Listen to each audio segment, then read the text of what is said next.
My name is Matt, I'm the Viking Biker. My name's Karina, I'm Freebird Moto. And together we're starting a series called Coffee Shop Talks. Boom!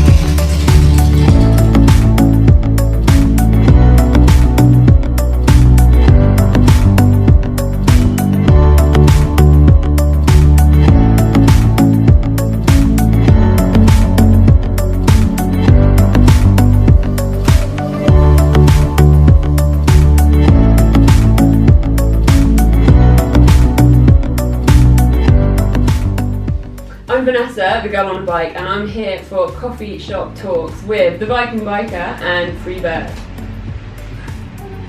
Hi, thanks for coming. Pleasure. Worth it for a coffee, I know, always. always got the coffee in. Even in the pouring rain. Well, you've done really, really well to come out in this. I drove, so. But thank you for making the trip, and you even iced with Daisy while you were here. Did. That's like proper dedication. Thank Brought you. Daisy along. Thank you. Yeah. So we want to talk to you a little bit. Because I've been following you and seen some of your journey, I wanted to kind of talk to you a little bit more about that and your recovery and the accident and things like that, because I can identify on a small level what that's like, so I'd like to talk to you about that later. But I think Matt and I just want to find out a little bit more about how the girl on the bike came to be, a bit more about your machines really, Thug, Daisy obviously, Twinkle, Antic. Oh! Yeah, so we just, The a little lineup. bit of chat as how did the girl on the bike come to be a girl on the bike and not just Vanessa? Yeah, it's a really good question. So I guess the key in the journey to the girl on a bike becoming a thing started on the 25th of March 2014, where it was a pretty standard Tuesday, and I had left work and was on the way to the wakeboarding lake to go for a wakeboarding session with my husband and some friends, and I got on my bicycle. About a mile away from the office, I went through a green traffic light, as you do, and a car coming the other way decided that they wanted to jump their red light, and they cut across in front of me. And I had nowhere to go, so I went straight into the side of them, and at that moment my life changed. I think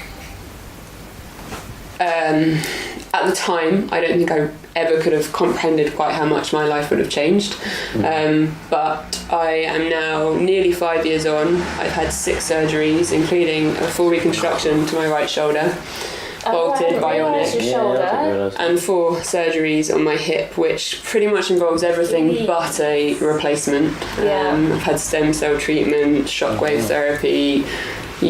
I've tried everything I can, but it's been a journey where it was after my 3rd surgery, which was my first hip surgery, and I was bedbound, feeling pretty low, not in a great place, really in a lot of pain.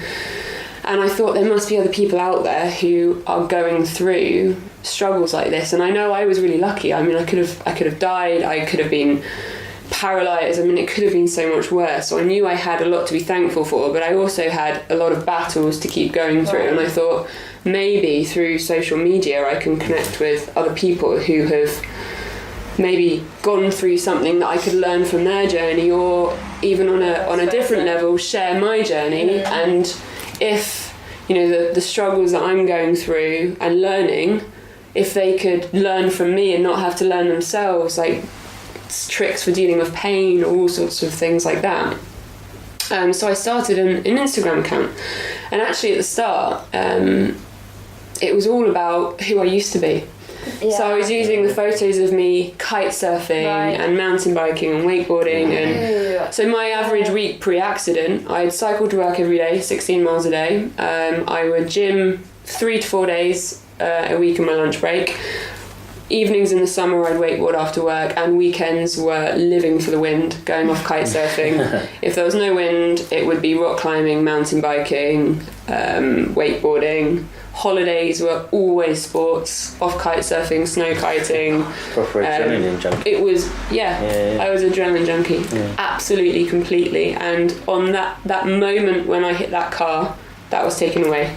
And the realisation of, even on a simple level, you've had a really rubbish day in the office. What do you do to get that out of you? You go to the gym or you cycle home and you sort of burn that energy out of you, and you have to recalibrate how to process life when you can't do all of those things. And if you think about all of my social environment and my friends, I hung out with them because we went kite surfing. So there's so many people I don't even see anymore because I can't do the lifestyle. So even if you think just on the fundamental sort of base level, the repercussions it has through the rest of life is really difficult. But anyway, I mean, going back to the girl on a bike, I started my Instagram, and quite quickly it became apparent that there were a lot of people out there, you know, struggling. Life isn't all happy and shiny, and me sharing my story seemed to resonate and connect and help a lot of people battle whatever they were facing. And we sort of found strength with each other in the community. And I mean, I speak to people all over the world who are going through hard times, and I mean, there's a huge spectrum of things. Like one the other day actually was quite cute. I did one where I was I'm doing this icing regime, which is every 2 hours, 30 minutes of 6 degree water. And I mean, even now, I still feel like an which is like emanating on you. And I could so easily use the excuse of, I'm really cold, I'm not going to go to the cold swimming pool and do my physio because I'm cold. And I thought, no, I've got to find a way to battle that hurdle, because only I can do my physio and fight my journey. And if I don't do it, it's not going to happen. So I thought, well, let's take my wetsuit. And I took my wetsuit to the pool and I was warm. And I posted a story about that, and someone replied saying, thank you so much for your post this morning. I wasn't doing my physio, I was trying to get my 2 toddlers to nursery, and you gave me the motivation I needed. Yeah, just that little push, that little boost. I get that. I mean, after this reconstruction, I couldn't do that for 6 weeks. Thankfully, I've got a really good relationship with my lovely mummy, and I stayed with her, and she bathed me and put up with my little tantrums and looked after me. And that's her dog as well, wasn't it? That was little Sky. I swear by having dogs. She's a little therapy dog. Oh, I'm telling you. You know the ultimate test of who loves you more, the dog or the husband? You heard of it? No. You've got to lock them both in the boot of the car. Leave them there, and then when you come back, see which one's happy to come out. Guarantee the dog loves you more. It's a fair test. I haven't actually tasted it. I don't think my husband would appreciate it. Well, was Alex into bikes before? Yeah, he had his full license. How did you? Because I mean, it's like you're properly soulmates. You've got all that in common. Did you meet because of all your activities before, or is it just fortuitous? No, we both went to the same university, so we both were at Portsmouth, and we met each other and then became, acquaintances on Facebook. And a few years later, he's in the Royal Air Force and was doing his officers training up at Cranwell. I was down in Bournemouth doing my masters, and he put a photo up on his Facebook of him like topless. He's gonna hate me for telling this story. It's still on my Facebook. He's topless, hanging up a rock, and that was it. If you like fishing, that was the hook, and I just went, and he just reeled me in, but not intentionally. We just started chatting. We started messaging. He asked if I wanted to go rock climbing. Yes. I was like, hell yeah. I'm there. Let's go rock climbing. And we've now been together 9 years, nearly. And married for... Oh, I'm thinking too long. We'll make it quicker. Edit that bit out. In May it'll be 5 years. And on our wedding anniversary, we are landing in Bolivia. For an adventure riding holiday with Moto Adventures. Oh so excited. Yeah. Alex has been the most supportive husband I could ever imagine, because he could so easily have disappeared off at weekends and gone kite surfing. Right, and carried on doing all the stuff. Yeah. But he was like, no, my life is with you, and kite surfing isn't as fun without my soulmate. Oh, stop. I know. And so he's been in it every second. Every hospital bed I've been in, he's there with me. One time I went for surgery and I left Teddy. And I actually cried. I'm 32 years old, but I cried because I didn't have Teddy. Because you're in hospital and my husband's there, but there's a point when your husband goes home and you're alone. You just need that, You're alone in that hospital bed and you're in pain and you're in a horrible environment. And that Teddy does wonders. Yeah. We were a few hours from home. I woke up from my surgery and Teddy was there. Oh, did you bawl your eyes out? I'd have bawled my eyes out. Just because he knew how important that was. Yeah. He's a keeper. I'm keeping him. Hold of him. I'm keeping him. Today, coming to you, was the first time I've ridden Thug since my recent hip reconstruction. Big day. So I hadn't ridden her for 6 months. Yeah. So it's big day. Big day. And it was absolutely chucking you down with rain. Thank you, England. Bloody legend. So tell us a little bit more about how MCM came about in your column. Sounds really interesting. Yeah, that's been like the huge honour for me. Yeah. They actually approached me. Awesome. Yeah, and I'm not a writer. I work in marketing for my sort of my day job as such, so I'm used to sort of storytelling. And through my Instagram, I mean, the reality is I'm little Vanessa from a town in Oxfordshire. I'm not, a David Beckham. I can't believe I said his name, but someone famous that people would seek out and look for. Yeah. And so I've had to use storytelling, I suppose, to help relate my journey to other people. And so in order to do that, you have to be able to write to a certain amount, I suppose. And MCN were looking for a new columnist for their blog off. And they got in contact with me. There's a lot of female riders out there, but there aren't anywhere near as many as the males, obviously, and it's very much a growing area and something that motorcycle publications like MCN are really trying to push and sort of represent in a stronger way. So they were looking for a female, and I guess they felt I fitted that. And I was just like, yes. I can't believe you're even asking. Yes. Trying to be really cool about it. Like, that'd be fine. I'm sure I can squeeze that in. And I get pretty free rein. I've got 400 words and I can write about anything I want, but it needs to be topical, engaging, something interesting. So the actual thinking of the topic is quite challenging. And then I actually think 400 words is harder than 2 pages because you've still got to say something and have the story and the intrigue and that first bit that makes someone want to read to the end, but in only 400 words. It's quite difficult, but I love it. Yeah, I was going to say, it's a lot of fun. So that wraps up this section of our interview, and Karina's now going to talk to you about some of the deep shit. Wowzers. Yeah, we've got quite deep already, to be fair. But it's not, you're scaring people. I like to talk to people more sort of one-on-one about them and their feeling of riding and kind of, probably a little bit more about the recovery and stuff like that. And then Matt likes to go a bit more technical. He likes to talk about the bike a bit more, and we'll profile Thug. Yeah, good to see Thug. And then then you're good to go. But we'll have a break and wheelies now.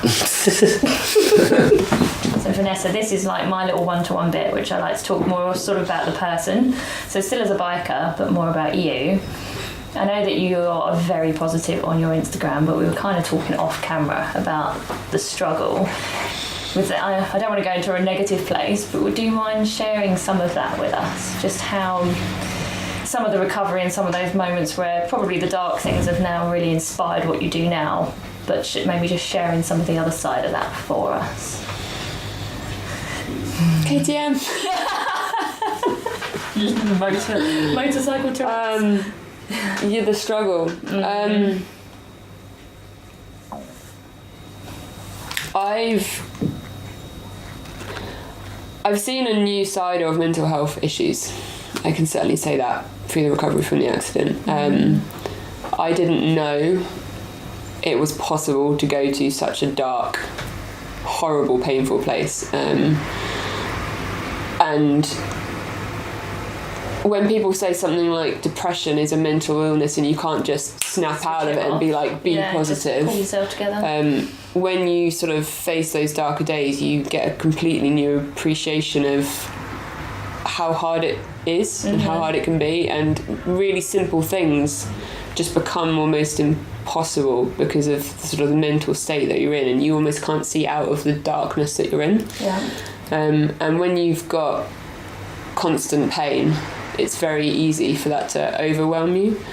So I think one of the key things that I've tried to do throughout the whole recovery is try and surround myself with things that can pick my spirits up a little bit, and try and find things that will help me put a smile on, and all the little things that you can do can help in the bigger picture. So it's not about climbing the mountain, it's about making the little steps that help you get there in your journey. Yeah.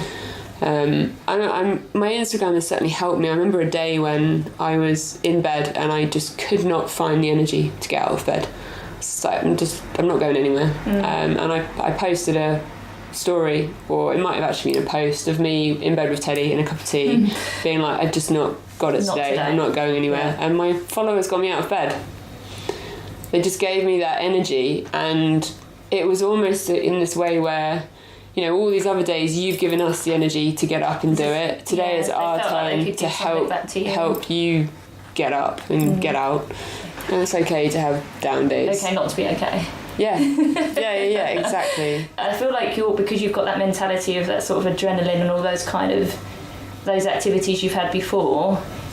Do you think maybe you've got I wouldn't say a better hand on it, but like a healthy mentality of that kind of, you were saying about pushing through the fear and that kind of feeling and pushing on, that motivation. Do you think that's helped with the... Oh, definitely. Yeah. I think a lot of people would go, I'm hurting, I'm not doing it. Yeah. But with recovery, there's a huge arm of you have to do it to recover. Yeah. And it will hurt and it will be a really hard journey, but you've got to do it, because things like, if we take my shoulder, if I didn't move my shoulder because it hurt, I would have then ended up with a locked, frozen shoulder.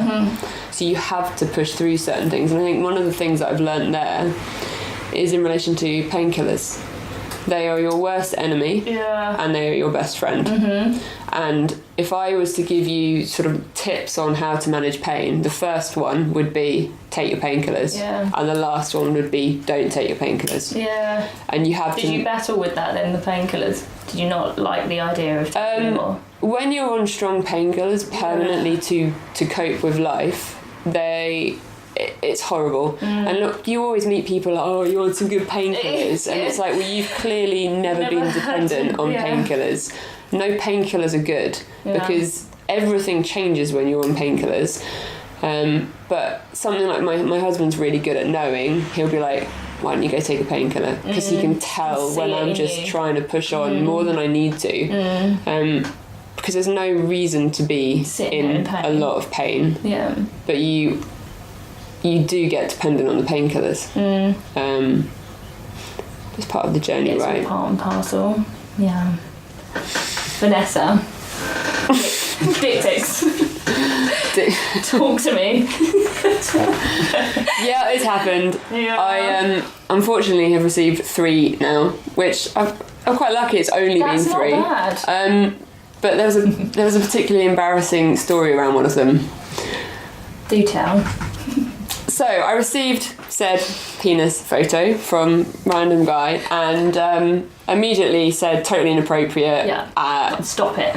Yeah, send me anything like that again, I will block you. Anyway, 3 weeks later, I was talking to a girlfriend of mine, and I told her about this penis shot that I'd been sent, and she immediately was like, "Can I see it?" And obviously, it's in my Instagram inbox, so I awkwardly was like, okay. And loaded it up, and she looked at this penis photo, and she then tried to zoom in, and zooming in on Instagram likes it. Does it? I didn't know that. So 3 weeks later, she liked the penis shot that this guy had sent me 3 weeks ago, and in a message on Instagram, you can't unlike when you've liked something. Oh, when it's on. So I was looking at his penis shot 3 weeks later because it was that good. Clearly, I immediately blocked him. Still looking at my penis. so bad. But the best bit was when I then told her fiance, because hubby and fiance came back in the room as we were in fits of laughter, being like, "Oh my god, I can't believe you just do." I'd be like, "Oh and no!" then his reaction was, "Why were you trying to zoom in on his penis?" She did it on my phone. Honest. What is the stupidest thing you've ever done of your own free will? I did a water drinking competition, and I was quite ill. So it's a challenge as to how much water you can drink in a short period of time. And what I didn't know was that you can actually die from drinking too much water. And I was ill. I was went sort of white and sweaty and shaking, vomiting. Yeah, drank too much water in a very short period of time. How much? Do you know how much you actually drank? I think it was 7 of those protein shake bottle size bottles in about 10 minutes. Something like that. Jeez. Don't quote me. Did you win? Well, I was only doing it against myself. So it was a bit of a pointless conversation, really. Or competition. That was why the stupid. You said the stupidest thing I've ever done on my own will. I wasn't even racing. No. It wasn't a burger eating competition. That's pretty. I didn't expect that, so that was pretty good. That's it. Done. We're done. Thank you so much for making the trip over here and bringing Daisy and going through everything you did to come. It's been a pleasure. Thank you for having me. I've loved it. Thank you very much. Cool. Over and out. Over and out.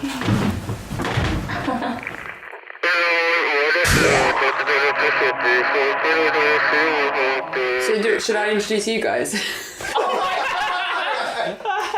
Okay. Hi guys, I'm Vanessa. That's probably better, actually. And I'm here for Coffee Shop Talks. Oh my god, can we just keep that? Yeah, we'll just use that. That's it. I'm here for Coffee Shop Talks with the Viking Biter. Biter. He's gonna go for a wee wee. Oh, let's just do this bit really quick and then we'll stop and get coffee and wheeze. Can you cut that bit out? No, for that as well. That's how we're going to end this section. We're not going to summarise the Yes! We're just going to go for a wee wee. And then this we Nick going, no! No! Oh my god. This is going to be the start of the film The Twins of Arnold Schwarzenegger. Have you seen that? No. Him and Danny DeVito are like siblings and he was born in the Bahamas. Okay. It's like really completely irrelevant to this story. Great story. Yeah. Have you got any more? That's probably. I'm going to do it to get my ringtone. Yeah. That's how you should do it. No, But then also... Is that Rocky? Yay! Husband! Look at that, it's like we made him come along at this point, so I was literally going to put it right in that line of shot too. That's my soulmate. Yeah. Well, a bird, bird, bird. But bird's a word. Well, a bird, bird, bird. Well, a bird is a word. Well, a bird, bird. But bird's a word. Well, a bird, bird, bird. But bird's a word. Well, a bird, bird, bird. Well, a bird is a word. Chris, don't you know about the bird?